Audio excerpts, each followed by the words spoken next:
Hello, welcome back to win point online classes. Win പോയിന്റിൻ്റെ പുതിയൊരു zoology ക്ലാസ്സിലേക്ക് എല്ലാവർക്കും സ്വാഗതം. കഴിഞ്ഞ ക്ലാസ്സിൽ നമ്മൾ ഡിസ്കസ് ചെയ്തത് ഹ്യൂമൻ റീപ്രൊഡക്ഷൻ എന്ന ചാപ്റ്ററിലെ ഫീമെയിൽ റീപ്രൊഡക്റ്റീവ് സിസ്റ്റത്തിനെ കുറിച്ചായിരുന്നു.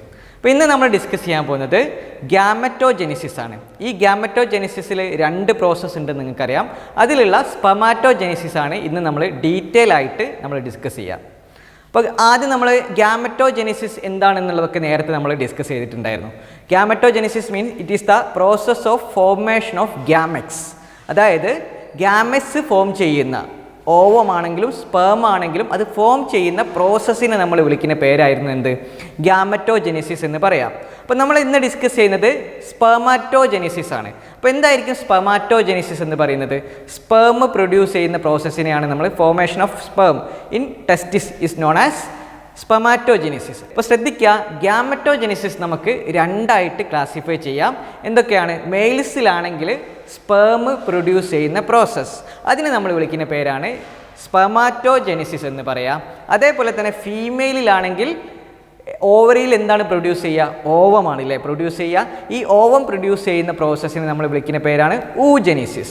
ഓക്കെ, അപ്പോൾ നമ്മൾ ഇന്ന് ഡിസ്കസ് ചെയ്യുന്നത് എന്താണ്? സ്പെർമാറ്റോജെനിസിസ് ആണ്. അപ്പോൾ ഇന്നത്തെ സ്പെർമാറ്റോജെനിസിസിൽ നമ്മൾ ഡിസ്കസ് ചെയ്യുന്ന ടോപ്പിക്സ് ഒന്ന് പറയാം.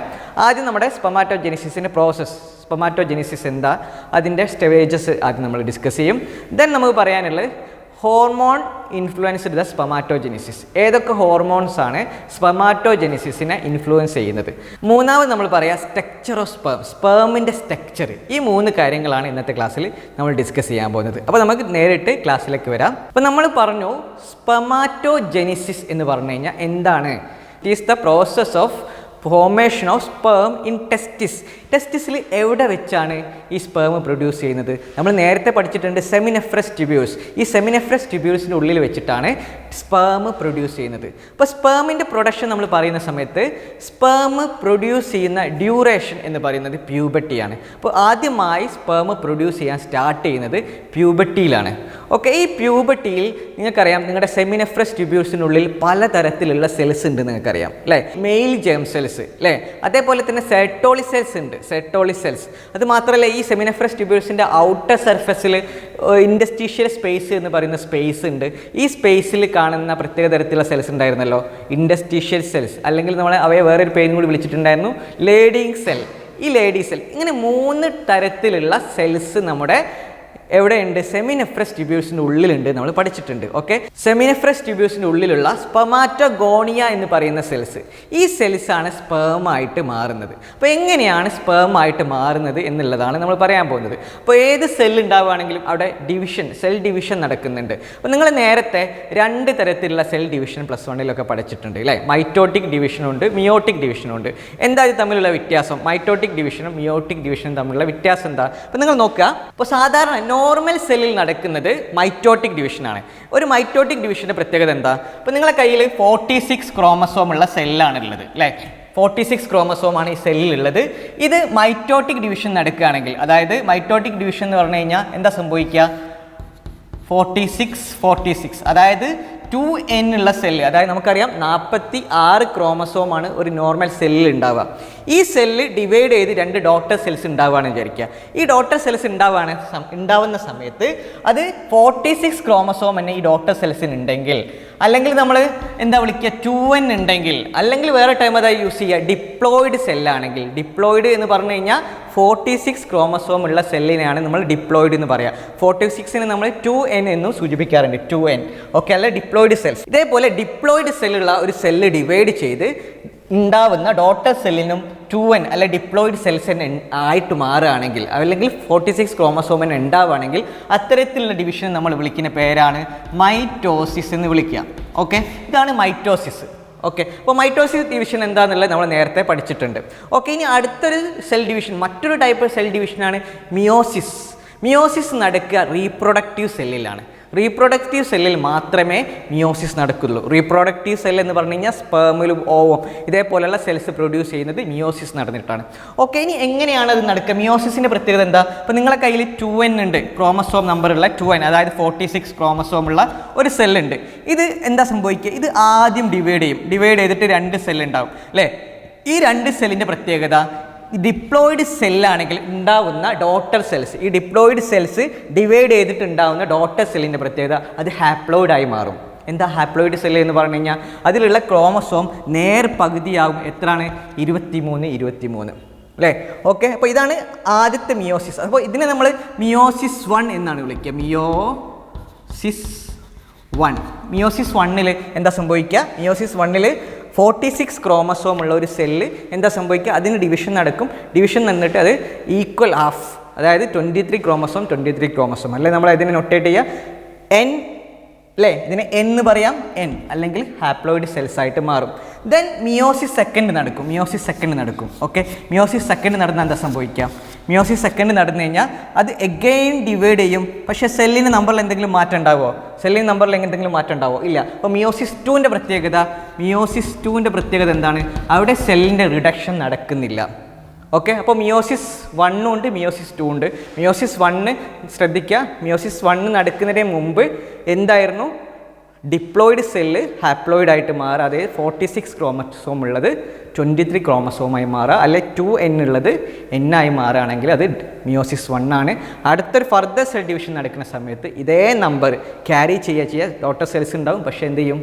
ഇതേ നമ്പർ ക്രോമസോം എന്നാണ് ഉണ്ടാവുക. അതിന് നമ്മൾ വിളിക്കുന്ന പേരാണ് മിയോസിസ് 2. അപ്പോൾ മൈറ്റോസിസ് ഡിവിഷനും മൈറ്റോട്ടിക് ഡിവിഷനും മിയോട്ടിക് ഡിവിഷനും തമ്മിലുള്ള ഡിഫറൻസ് എന്താണെന്നുള്ളത് നിങ്ങൾക്ക് മനസ്സിലായി എന്ന് വിചാരിക്കുകയാണ്.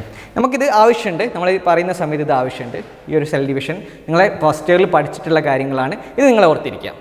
ഓക്കെ, അപ്പോൾ നമ്മൾ പറഞ്ഞിട്ടുള്ളത് എന്താണ് മൈറ്റോട്ടിക് ഡിവിഷൻ, എന്താണ് മിയോട്ടിക് ഡിവിഷൻ. നമ്മൾ ഫസ്റ്റ് ഇയറിൽ പഠിച്ചിട്ടുള്ള കാര്യം തന്നെയാണ്. അത് നമുക്ക് ഇവിടെ ആവശ്യമുണ്ട്. സ്പെർമാറ്റോജെനിസിസ് നമ്മൾ പറയുന്ന സമയത്ത് നമുക്ക് ആവശ്യമുണ്ട്.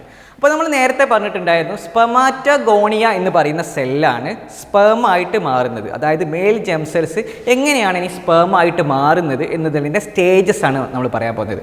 അതായത് സ്പെർമാറ്റോജെനിസിസിൻ്റെ സ്റ്റേജസ് എന്താ എന്നുള്ളതാണ് ഇനി നമ്മൾ ഡിസ്കസ് ചെയ്യാൻ പോകുന്നത്. ഒന്നാമത്തെ സ്റ്റേജ് എന്ന് പറയുന്നത് ഫോർമേഷൻ ഓഫ് സ്പെർമാറ്റിഡ്സ് എന്ന് പറയുന്ന സ്ട്രക്ചറിൻ്റെ ഫോർമേഷനാണ്. എങ്ങനെയാണ് അത് നടക്കുക എന്നുള്ളതാണ് നമ്മൾ ഇനി പറയാൻ പോകുന്നത്. അപ്പോൾ ശ്രദ്ധിച്ചിരിക്കുക. അപ്പോൾ നിങ്ങളുടെ കയ്യിലുള്ള സെൽസ് നോർമൽ സെൽസിനെ പോലെ തന്നെ ഒരു 46 ക്രോമസോം ഉള്ള സെല്ലാണ് നിങ്ങളുടെ കയ്യിലുള്ള സ്പെർമാറ്റോഗോണിയ എന്ന് പറയുന്ന സെല്ല്. ഓക്കെ, അപ്പോൾ ഇതിനെന്ത് ആദ്യം സംഭവിക്കുക? മൈറ്റോട്ടിക് ഡിവിഷനാണ്. അപ്പോൾ ആദ്യം സ്പെർമാറ്റോഗോണിയ അതിൻ്റെ നമ്പർ ഇൻക്രീസ് ചെയ്യാൻ വേണ്ടി മൈറ്റോട്ടിക് ഡിവിഷൻ നടത്തും. ഓക്കെ, അപ്പോൾ മൈറ്റോട്ടിക് ഡിവിഷൻ നടന്ന് നിങ്ങളുടെ 2N ക്രോമസോം ഉള്ളത് എഗെയിൻ 2N. മൈറ്റോട്ടിക് ഡിവിഷൻ എന്താണെന്ന് അറിയാലോ? അതിൻ്റെ നമ്പർ ഇൻക്രീസ് ചെയ്യാൻ വേണ്ടി മാത്രമാണ്. അവിടെ there is no reduction in chromosome number. അവിടെ ക്രോമസോം നമ്പറിൽ യാതൊരു വ്യത്യാസവും ഇല്ല. അതിന് നമ്പർ ഇൻക്രീസ് ചെയ്യാൻ വേണ്ടി എന്ത് ഡിവിഷൻ നടത്തുന്നു? മൈറ്റോട്ടിക് ഡിവിഷൻ നടത്തുന്നു. ഇവിടെ ഇങ്ങനെ മൈറ്റോട്ടിക് ഡിവിഷൻ നടന്ന് ഒരു സ്പെർമാറ്റോഗോണിയ 4 സെല്ലായി മാറി. ഇനിയാണ് അടുത്ത സ്റ്റെപ്പിൽ നടക്കാൻ പോകുന്നത്. ശ്രദ്ധിച്ചിരിക്കുക. അടുത്ത സ്റ്റെപ്പിൽ മിയോസിസ് നടക്കാൻ പോവാണ്. അപ്പോൾ എല്ലാ സെൽസിനും മിയോസിസ് നടക്കുമോ? ഇല്ല. ചില സെൽസിന് മാത്രം മിയോസിസ് നടക്കും. ഏത് സെല്ലാണോ മിയോസിസിന് വിധേയമാവുന്നത് ആ സെല്ലിന് നമ്മൾ വിളിക്കുന്ന പേരാണ് പ്രൈമറി സ്പെർമാറ്റോസൈറ്റ്. ഓക്കെ, അപ്പോൾ പ്രൈമറി സ്പെർമാറ്റോസൈറ്റിനാണ് എന്ത് നടക്കാൻ പോകുന്നത്? മിയോട്ടിക് ഡിവിഷൻ 1 നടക്കാൻ പോകുന്നത്. എന്താ നടക്കാൻ പോകുന്നത്? മിയോട്ടിക് 1. ഓക്കെ, അപ്പോൾ മിയോട്ടിക് 1 നടക്കാൻ പോകുന്നത് ഏത് സെല്ലാണോ അയാൾ നമ്മൾ വിളിക്കുന്ന പേരാണെന്ത്? Primary spermatocyte. ഓക്കെ, അപ്പോൾ ഇതാണ് നിങ്ങളുടെ പ്രൈമറി സ്പെർമാറ്റോസൈറ്റ് എന്ന് വിചാരിക്കുക. ഈ പ്രൈമറി സ്പെർമാറ്റോസൈറ്റ് എന്തിന് വിധേയമാവും? മിയോട്ടിക് ഡിവിഷന് വിധേയമാവും. മിയോട്ടിക് 1 ആണ് നടന്നത്. എന്താണ് നടന്നത്? മിയോട്ടിക് 1 ഡിവിഷൻ നടക്കും. എന്താ സംഭവിക്കുക? മിയോട്ടിക് ഡിവിഷൻ ആണ്. അപ്പോൾ നിങ്ങളുടെ ക്രോമസോം നേരെ ഹാഫ് ആവും അല്ലേ? റെഡ്യൂസ് ചെയ്യും. അങ്ങനെ എന്ത് ചെയ്തു? പുതിയ സെൽസ് ഉണ്ടായിട്ടുണ്ട്. ആ സെൽസ് എങ്ങനെയാണ്? ഹാപ്ലോയിഡ് സെൽസ് ആണ്. മിയോട്ടിക് ഡിവിഷൻ നടന്ന് ഹാപ്ലോയിഡ് സെൽസ് ഉണ്ടാവും. ദെൻ അടുത്ത മിയോട്ടിക് ഡിവിഷൻ നടക്കുക. അപ്പോൾ ഫസ്റ്റ് മിയോട്ടിക് ഡിവിഷൻ നടന്നു. ആ മിയോട്ടിക് ഡിവിഷൻ നടന്ന സെൽസിന് നമ്മൾ വിളിക്കുന്ന പേരാണ് സെക്കൻഡറി സ്പെർമാറ്റോസൈറ്റ്. എന്താ വിളിക്കുക? Secondary spermatocyte. Okay, secondary spermatocyte എന്നാണ് നമ്മൾ വിളിക്കുക. ഇനി അടുത്ത മിയോട്ടിക് ഡിവിഷൻ നടക്കുകയാണ്. സെക്കൻഡ് മിയോട്ടിക് ഡിവിഷൻ നടക്കുകയാണ്. സെക്കൻഡ് മിയോട്ടിക് ഡിവിഷൻ നടന്നു. സെക്കൻഡ് മിയോട്ടിക് ഡിവിഷനിൽ നമ്പർ റെഡ്യൂസ് ചെയ്യോ? ഇല്ല, നമ്പർ റെഡ്യൂസ് ചെയ്യില്ല. ഓക്കെ, ഇതാണ് എന്ത്? സെക്കൻഡ് മിയോട്ടിക് ഡിവിഷൻ നടന്നു. ഓക്കെ, സെക്കൻഡ് മിയോസിസ് നടന്നു. അപ്പോൾ സെക്കൻഡ് മിയോസിസ് നടന്ന് എന്താ ഉണ്ടായത്? സെൽസ് ഉണ്ടായിട്ടുണ്ട്. ഈ സെൽസിന് നമ്മൾ വിളിക്കുന്ന പേരാണ് 4 സെൽസ് അല്ലേ? 4 സെൽസ് ഉണ്ടായി. ഈ സെൽസിന് നമ്മൾ വിളിക്കുന്ന പേരാണ് സ്പെർമാറ്റിഡ്സ്. എന്താ വിളിക്കുക? സ്പെമാറ്റിഡ്സ്. ഇതാണ് ഫോർമേഷൻ ഓഫ് സ്പെമാറ്റിഡ്സ് എന്ന് പറയുന്ന ആദ്യത്തെ നമ്മുടെ സ്പെമാറ്റോജെനിസിസിൻ്റെ സ്റ്റെപ്പ് എന്ന് പറയുന്നത്. ഓക്കെ, അപ്പോൾ എന്താണ് സ്പെമാറ്റിഡ്സ് അല്ല ഫോർമേഷൻ ഓഫ് സ്പെമാറ്റിഡ്സ് എന്ന് പറഞ്ഞു കഴിഞ്ഞാൽ എന്തൊക്കെ സ്റ്റെപ്പുകളാണ് ഉള്ളതെന്നാണ് നമ്മൾ കണ്ടിട്ടുള്ളത്. ഓക്കെ, ഇപ്പോൾ നമ്മൾ ലാസ്റ്റ് കണ്ടത് സെക്കൻഡറി സ്പെമാറ്റോസൈറ്റ് സെക്കൻഡ് മിയോട്ടിക് ഡിവിഷന് വിധേയമായിട്ട് എന്തുണ്ടാവും? സ്പെമാറ്റിഡ്സ് ഉണ്ടാവും. ഈ സ്പെമാറ്റിഡ്സ് ഒരു നോർമൽ സെല്ലിൻ്റെ സ്ട്രക്ചറാണ്. നോർമൽ സെല്ലിനെ പോലെ തന്നെയാണ് സ്പെമാറ്റിഡ്സും. സ്പേം അതേപോലെയാണോ? നമ്മൾ പഠിച്ചിട്ടുണ്ട് സ്പേമിന് സ്പെഷ്യലായിട്ടുള്ള കുറേ ക്യാരക്ടേഴ്സ് ഉണ്ട് അല്ലേ? അതിൻ്റെ റീജിയൻസൊക്കെ റീപ്രൊഡക്റ്റീവ് ആയിട്ടുള്ള ഫങ്ഷനുമായിട്ട് ബന്ധപ്പെട്ട ഭാഗങ്ങളാണ്. അതിന് ഹെഡ് ഉണ്ട്, നെക്ക് ഉണ്ട്, മിഡിൽ പീസ് ഉണ്ട്, ടെയിലുണ്ട്. ഇതേപോലെയുള്ളൊരു സ്ട്രക്ചറാണ് നമ്മുടെ സ്പെഷ്യൽ ടൈപ്പ് സെല്ലാണ് ആര്? സ്പേം എന്ന് പറയുന്നത്. അപ്പോൾ ഇതൊരു നോർമൽ സെല്ലിൻ്റെ സ്ട്രക്ചറാണ്. ഇനി അടുത്തൊരു സ്റ്റേജിലേക്ക് വരാൻ പോവാണ്. അടുത്ത സ്റ്റേജിൽ എന്താ നടക്കേണ്ടത്? അടുത്തൊരു സ്റ്റേജ് പറയുന്നത് this spermatids is transformed into sperm. ഈ സ്പെമാറ്റിഡ്സ് സ്പേമായിട്ട് മാറണം, സ്പേമിൻ്റെ സ്ട്രക്ചറിലേക്ക് മാറണം. ഓക്കെ, ആ ഒരു പ്രോസസ്സിന് നമ്മൾ വിളിക്കുന്ന പേരാണ് സ്പെർമിയോജെനിസിസ്. എന്താണ് വിളിക്കുക? സ്പെർമിയോജെനിസിസ്. അപ്പോൾ മാറിപ്പോകാൻ പാടില്ല. സ്പെമാറ്റോജെനിസിസ് എന്ന് പറഞ്ഞാൽ it is the formation of sperm. ഇനി എന്താ സ്പെർമിയോജെനിസിസ് എന്ന് പറഞ്ഞു കഴിഞ്ഞാൽ it is the transformation of spermatids into sperm.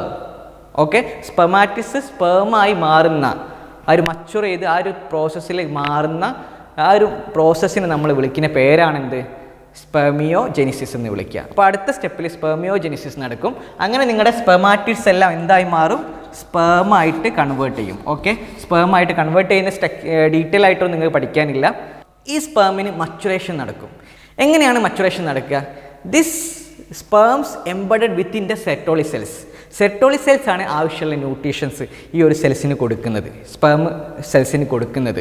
അതേപോലെ ചില ഫാക്ടേഴ്സ് കൊടുക്കുന്നുണ്ട്. ചില ഫാക്ടേഴ്സ് പ്രൊഡ്യൂസ് ചെയ്യുന്നതും സെർട്ടോളി സെൽസ് ആണ്. നമ്മൾ അതിലേക്ക് വരും. ഓക്കെ, അപ്പോൾ ഇതാണ് നമ്മുടെ സ്പെമാറ്റോജെനിസിസ് എന്ന് പറയുന്ന പ്രോസസ്സിൽ നമുക്ക് പറയാനുള്ളത്. ക്ലിയർ? അപ്പോൾ എന്തൊക്കെയാണ് നമ്മൾ പറഞ്ഞിട്ടുള്ളത്? ആദ്യത്തെ സ്റ്റേജ് ഫോർമേഷൻ ഓഫ് സ്പെമാറ്റിഡ്സ് ആയിരുന്നു. ഫോർമേഷൻ ഓഫ് സ്പെമാറ്റിഡ്സിൽ ആദ്യം നമ്മൾ പഠിച്ചത് സെൽ മൾട്ടിപ്ലിക്കേഷൻ അല്ലേ? എങ്ങനെ സെൽ മൾട്ടിപ്ലൈ ചെയ്തത്? സെൽ മൈറ്റോട്ടിക് ഡിവിഷന് വിധേയമായി. അങ്ങനെ സെല്ല് നമ്പർ ഇൻക്രീസ് ചെയ്തു. ദെൻ അത് മിയോട്ടിക് ഡിവിഷന് മിയോട്ടിക് ഡിവിഷന് വിധേയമായത് മിയോട്ടിക് ഡിവിഷന് വിധേയമായിട്ടുള്ളത് അതിൽ ചില സെൽസ് മാത്രം മിയോട്ടിക് ഡിവിഷന് വിധേയമായി. ആ സെൽസിനെ നമ്മൾ വിളിച്ച പേരാണ് primary spermatocyte. Then primary spermatocyte undergo meiotic division 1 and gives 2 daughter cells. This daughter cell is known as secondary spermatocyte. This secondary spermatocytes undergo further division called meiosis II. meiosis II നടന്നതിന് ശേഷം എന്താ സംഭവിച്ചത്? അത് സ്പെമാറ്റിഡ്സ് എന്ന് പറയുന്ന സ്ട്രക്ചറായി മാറി. അതോടുകൂടി formation of സ്പെമാറ്റിഡ്സ് എന്ന് പറയുന്ന സ്റ്റേജ് അവിടെ കഴിഞ്ഞു. ദെൻ സെക്കൻഡ് സ്റ്റേജിലേക്ക് വരികയാണ്. സെക്കൻഡ് സ്റ്റേജിൽ this spermatids is transformed into sperm. This process known as spermiogenesis. അപ്പോൾ സെക്കൻഡ് സ്റ്റേജിന് പറയുന്ന പേരാണ് സ്പെർമിയോജെനിസിസ്.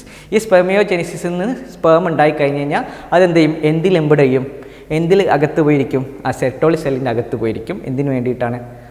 അതിനുള്ളിൽ പതുങ്ങിയിരിക്കുന്ന എന്തിനു വേണ്ടിയിട്ടാണ്? ആവശ്യത്തിനുള്ള ന്യൂട്രീഷൻസ് കിട്ടാനും ചില ഫാക്ടേഴ്സൊക്കെ സെർട്ടോളി സെൽസിൽ നിന്നാണ്, റീപ്രൊഡക്റ്റീവ് ആയിട്ടുള്ള ചില ഫാക്ടേഴ്സൊക്കെ സെർട്ടോളി സെൽസിൽ നിന്ന് കിട്ടാനും വേണ്ടിയിട്ടാണ് അങ്ങനെ ചെയ്യുന്നത്. Okay, clear? സെമിനെഫ്രസ് ട്യൂബ്യൂൾസിൻ്റെ ഉള്ളിൽ നിന്ന് സ്പേം പ്രൊഡ്യൂസ് ചെയ്തു എന്ന് നമ്മൾ പറഞ്ഞു അല്ലേ? ഈ സ്പേം സെമിനെഫ്രസ് ട്യൂബ്യൂൾസിൻ്റെ ഉള്ളിൽ നിന്ന് റിലീസ് ചെയ്യുന്നു. ഈ ഒരു പ്രോസസ്സിനെ നമ്മൾ വിളിക്കുന്ന പേരാണ് സ്പെർമിയേഷൻ. അപ്പോൾ സ്പെർമിയേഷൻ എന്ന് പറഞ്ഞാൽ എന്താ? ഓക്കെ, സെമിനെഫ്രസ് ട്യൂബ്യൂൾസിൻ്റെ ഉള്ളിൽ നിന്ന് സ്പേം റിലീസ് ആവുന്ന പ്രോസസ്സിനാണ് നമ്മൾ സ്പെർമിയേഷൻ എന്ന് വിളിക്കുക. അപ്പോൾ ഒരിക്കലും അത് എന്ത് ചെയ്യാൻ പാടില്ല? കൺഫ്യൂഷൻ ആവാൻ പാടില്ല. സ്പെർമിയോജെനിസിസും സ്പെർമിയേഷനും തമ്മിലുള്ള ഡിഫറൻസ് അറിയുക. Spermiogenesis means it is the transformation of spermatids into sperm. Okay, അതേ സമയത്ത് spermiation it is the release of sperm from the seminiferous tubules of the testis. Okay, seminiferous ട്യൂബ്യൂൾസിൻ്റെ ഉള്ളിൽ നിന്ന് അത് എങ്ങോട്ടാണ് പോകുന്നത്? ഡക്ടർ സിസ്റ്റം അല്ലേ? ഡക്ടർ സിസ്റ്റത്തിൽ റീറ്റേ ടെസ്റ്റിസിലേക്കും പിന്നെ വാസ് എഫറൻഷ്യ അങ്ങനെ എപ്പിഡിഡിമിസ് അങ്ങനെ പോകുന്നത് അല്ലേ? ഡക്ടർ സിസ്റ്റത്തിലേക്കാണ് പിന്നെ അത് കടന്നു പോകുന്നത്. ഓക്കെ, ഇതാണ് സ്പെർമിയോജെനിസിസ്. അപ്പോൾ ഇത്രയാണ് നമുക്ക് സ്പെമാറ്റോജെനിസിസുമായിട്ട് ബന്ധപ്പെട്ട് നമുക്ക് പറയാനുള്ളത്. ഇനി നമ്മൾ ഡിസ്കസ് ചെയ്യുന്നത് സ്പെമാറ്റോജെനിസിസിനെ ഇൻഫ്ലുവൻസ് ചെയ്യുന്ന ഹോർമോൺസ് ഏതൊക്കെ എന്നുള്ളതിനെക്കുറിച്ചാണ് നമ്മളിനി പറയാൻ പോകുന്നത്. ഓക്കെ, അപ്പോൾ നമുക്കറിയാം പ്യൂബർട്ടി അറ്റൈൻ ചെയ്യുന്ന സമയത്ത് നമ്മളെ ബോഡിയിൽ ഹോർമോൺ സെക്രീഷൻസ് ഇൻക്രീസ് ചെയ്യും. അപ്പോൾ ഇവിടെ നോക്കുക, നിങ്ങളുടെ ബോഡിയിലുള്ള ഹൈപ്പോതലാമസ് ഗ്ലാൻഡ് എന്താ സംഭവിക്കുക? പ്യൂബർട്ടിയുടെ സമയത്ത് ഒരുപാട് ഹോർമോൺ സെക്രീഷൻ, അതായത് ഗൊണാഡോട്രോപ്പിൻ റിലീസിങ് ഹോർമോൺ എന്ന് പറയുന്ന ഹോർമോൺ ഒരുപാട് സെക്രീറ്റ് ചെയ്യും. അതിൻ്റെ സെക്രീഷൻ ഒരുപാട് കൂടും. ഓക്കെ, ഈ ഗൊണാഡോട്രോപ്പിക് റിലീസിങ് ഹോർമോണിന് എന്താ ചെയ്യാന്നറിയോ? ഈ ഗൊണാഡോട്രോപ്പിക് റിലീസിങ് ഹോർമോൺ നേരെ ആക്ട് ചെയ്യുക നിങ്ങളുടെ പിറ്റ്യൂട്ടറി ഗ്ലൻഡിൻ്റെ ആൻറ്റീരിയർ പാർട്ടിലാണ്. എവിടെയാണ്? ആൻറ്റീരിയർ പിറ്റ്യൂട്ടറിയിൽ ആക്ട് ചെയ്യും. ഓക്കെ, അപ്പോൾ ആദ്യം ചെയ്തത് ഹൈപ്പോതലാമസ് എന്തുണ്ടാക്കി? ഗൊണാഡോട്രോപ്പിൻ റിലീസിങ് ഹോർമോൺ ഉണ്ടാക്കി. ഈ releasing hormone gonadotropin releasing hormone എവിടെ ആക്ട് ചെയ്തു? ആൻറ്റീരിയർ പിറ്റ്യൂട്ടറിയിൽ ആക്ട് ചെയ്യും.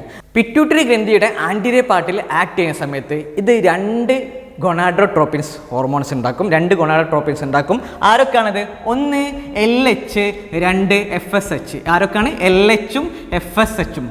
ലൂട്നൈസിങ് ഹോർമോണും ഫോളിക്കുലർ സ്റ്റിമുലേറ്റിംഗ് ഹോർമോൺ, ഈ രണ്ട് ഹോർമോൺ ഉണ്ടാക്കും. ഓക്കെ, ഇനി എന്താ സംഭവിക്കുക നോക്കുക. നിങ്ങളുടെ ബോഡിയിൽ ഉണ്ടായ LH ഇല്ലേ, ഈ LH നേരെ ആരെ സ്റ്റിമുലേറ്റ് ചെയ്യും? നിങ്ങളുടെ ടെസ്റ്റിസിനെ സ്റ്റിമുലേറ്റ് ചെയ്യും. ടെസ്റ്റിസിൽ ആക്ട് ചെയ്യും. ടെസ്റ്റിസിൽ ആക്ട് ചെയ്തിട്ട് ടെസ്റ്റിസ് എന്ത് പ്രൊഡ്യൂസ് ചെയ്യും? ടെസ്റ്റിസിൽ ആക്ട് ചെയ്തിട്ട് ടെസ്റ്റോസ്റ്റിറോൺ അല്ലെങ്കിൽ ആൻറ്റിജൻ പ്രൊഡ്യൂസ് ചെയ്യും. ടെസ്റ്റോസ്റ്റിറോൺ പ്രൊഡ്യൂസ് ചെയ്യാൻ വേണ്ടി ഹെൽപ്പ് ചെയ്യും. ഓക്കെ, അപ്പോൾ ഈ ടെസ്റ്റോസ്റ്റിറോൺ പ്രൊഡ്യൂസ് ചെയ്യുന്നത് അത് എന്തിനെ സ്റ്റിമുലേറ്റ് ചെയ്യും? സ്പെർമാറ്റോജെനിസിസിനെ സ്റ്റിമുലേറ്റ് ചെയ്യും. അപ്പോൾ ഇങ്ങനെ ഇത് സ്പെർമാറ്റോജെനിസിസുമായിട്ടുള്ള കണക്ഷൻ മനസ്സിലായോ? അപ്പോൾ ആദ്യം നിങ്ങളുടെ ഹൈപ്പോതലാമസ് എന്തുണ്ടാക്കും? ഗൊണാഡോട്രോപ്പിൻ റിലീസിങ് ഹോർമോൺ ഉണ്ടാക്കും. ഈ ഗൊണാഡോട്രോപ്പിൻ റിലീസിങ് ഹോർമോൺ പിറ്റ്യൂട്ടറി ഗ്രന്ഥിയുടെ മുൻതളത്തിൽ അല്ലെങ്കിൽ ആൻറ്റീരിയർ പാർട്ടിൽ ആക്ട് ചെയ്യും. ആക്ട് ചെയ്യുന്ന സമയത്ത് അവിടെ നിന്ന് രണ്ട് ഗൊണാഡോട്രോപ്പിൻ ഹോർമോൺസ് ഉണ്ടാകും. ഏതൊക്കെയാണ് രണ്ട് ഗൊണാഡോട്രോപ്പിൻ ഹോർമോൺ? ഒന്ന് LH, രണ്ട് FSH. LH എന്ന് പറഞ്ഞു കഴിഞ്ഞാൽ ലൂട്ടിനൈസിങ് ഹോർമോൺ, FSH എന്ന് പറഞ്ഞു കഴിഞ്ഞാൽ ഫോളിക്കുലർ സ്റ്റിമുലേറ്റിംഗ് ഹോർമോൺ. ഈ രണ്ട് ഹോർമോൺ ഉണ്ടാവും. ഈ LH എവിടെയാണ് ആക്ട് ചെയ്യുക? ടെസ്റ്റിസിൽ ആക്ട് ചെയ്യും. ടെസ്റ്റിസിലുള്ള ലേഡി സെൽസ് എന്ത് പ്രൊഡ്യൂസ് ചെയ്യും? ടെസ്റ്റോസ്റ്റിറോൺ പ്രൊഡ്യൂസ് ചെയ്യും അല്ലെങ്കിൽ ആൻഡ്രജൻ പ്രൊഡ്യൂസ് ചെയ്യും. ഈ ടെസ്റ്റോസ്റ്റിറോൺ എന്തിന് ഹെൽപ്പ് ചെയ്യും? നമ്മുടെ സ്പെർമാറ്റോജെനിസിസ് ഉണ്ടാവാൻ വേണ്ടി അതിനെ സ്റ്റിമുലേറ്റ് ചെയ്യും. ഫ്രഷ് ട്യൂബ്യൂൾസിനെ സ്റ്റിമുലേറ്റ് ചെയ്യും. ഓക്കെ, ക്ലിയർ ആയോ? ഇതാണ് ആരെ ഫംഗ്ഷൻ? ടെസ്റ്റിസിൽ ടെസ്റ്റോസ്റ്റിറോൺ ചെയ്യുന്ന ഫംഗ്ഷൻ എന്ന് പറയുന്നത്. ഇനി ഇതേപോലെ തന്നെ എന്താ സംഭവിക്കുക? അടുത്തൊരാളും കൂടി ഇല്ലേ? FSH, follicular stimulating hormone. Follicular stimulating hormone എന്താ ചെയ്യുക? Follicular stimulating hormone act on Sertoli cells. Okay, Sertoli cells act ചെയ്യും. എവിടെ ആക്ട് ചെയ്യുക? സെർട്ടോളി സെൽസിൽ ആക്ട് ചെയ്യും. ടെസ്റ്റിസിലെ സെർട്ടോളി സെൽസിൽ ആക്ട് ചെയ്യും. ആൻഡ് സെർട്ടോളിസ് എന്നിട്ട് എന്താ സംഭവിക്കുക? എന്നിട്ട് ചില ഫാക്ടേഴ്സ് ഉണ്ടാക്കും. സെറ്റോ സെല്ലിൽ ആക്ട് ചെയ്ത് ഈ സെർട്ടോളി സെൽസ് എന്താ സംഭവിക്കുക? Sertoli cell produce some factors which is essential for the production of spermatogenesis അല്ലെങ്കിൽ സ്പെർമാറ്റോജെനിസിസ് ഓർ സ്പെർം പ്രൊഡക്ഷൻ. സ്പെർമാറ്റോജെനിസിന് ആവശ്യമായ ചില ഘടകങ്ങൾ ഉണ്ടാക്കുക എന്നുള്ളതാണ് സെർട്ടോളി സെൽസിൻ്റെ ഫംഗ്ഷൻ.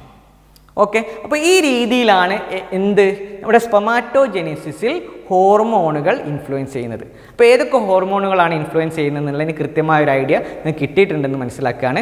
ഓക്കെ, അപ്പോൾ ഓർമ്മയിലിരിക്കുക. ഈ ഒരു ഫ്ലോ ചാർട്ടായിട്ട് ഇത് ഇങ്ങനെ തന്നെ പഠിക്കുക. എക്സാമിന് ഇതേപോലെ ചോദിക്കാറുണ്ട്. ഓക്കെ, ഇനി നമ്മൾ പഠിക്കാൻ പോകുന്നത് മൂന്നാമത്തെ ടോപ്പിക്ക്. ഇന്നത്തെ മൂന്നാമത്തെ ടോപ്പിക്ക് സ്ട്രക്ചർ ഓഫ് സ്പേം, സ്പേമിൻ്റെ സ്ട്രക്ചറാണ്. ഓക്കെ, അപ്പോൾ നമുക്കറിയാം സ്പേം എന്ന് പറയുന്നത് നമ്മളെ ബോഡിയിലെ ഹ്യൂമൻ ബോഡിയിലെ ഏറ്റവും ചെറിയ സെല്ലാണ്. ഏകദേശം അതിൻ്റെ സൈസ് എന്ന് പറയുന്നത് 50 മൈക്രോൺസ് ആണ്. 50 മൈക്രോൺസ് മില്ലിമീറ്ററിൽ പറയുകയാണെങ്കിൽ 0.05 മില്ലിമീറ്റർ അല്ലേ? 50 മൈക്രോൺസ് ആണ് ഇതിൻ്റെ നോർമലുള്ള ഒരു സൈസ് എന്ന് പറയുന്നത്, ആവറേജ് സൈസ് എന്ന് പറയുന്നത്. അപ്പോൾ ഈ ഒരു സെല്ലിൻ്റെ പ്രത്യേകത നോർമൽ സെല്ലിൻ്റെ സ്ട്രക്ചർ അല്ല. നിങ്ങൾക്കറിയാം റീപ്രൊഡക്റ്റീവ് സെല്ലാണ്. റീപ്രൊഡക്റ്റീവ് സെല്ലെന്ന് മാത്രമല്ല, ഇത് വെജൈനയിലെത്തിയ ഈ സെല്ല് എവിടെ വെച്ചിട്ടാണ് ഫെർട്ടിലൈസേഷൻ നടക്കുന്നത്? ഓവോ ആയിട്ട് ഫ്യൂസ് ചെയ്യുന്നത് ഫെലോപ്പിയൻ ട്യൂബിൽ വെച്ചിട്ടാണ് അല്ലേ? ആംബ്യൂള വെച്ചിട്ടാണ് ഇതിൻ്റെ ഫെർട്ടിലൈസേഷൻ ഇത് ഓവോ ആയിട്ട് മീറ്റ് ചെയ്യുന്നത്. ഇത്രയും സമയത്ത് ഇത് അത്രയും മൊട്ടൈലായിട്ട് അല്ലെങ്കിൽ അത്രയും മൂവ് ചെയ്തിട്ട് വേണം എന്ത് ചെയ്യാൻ?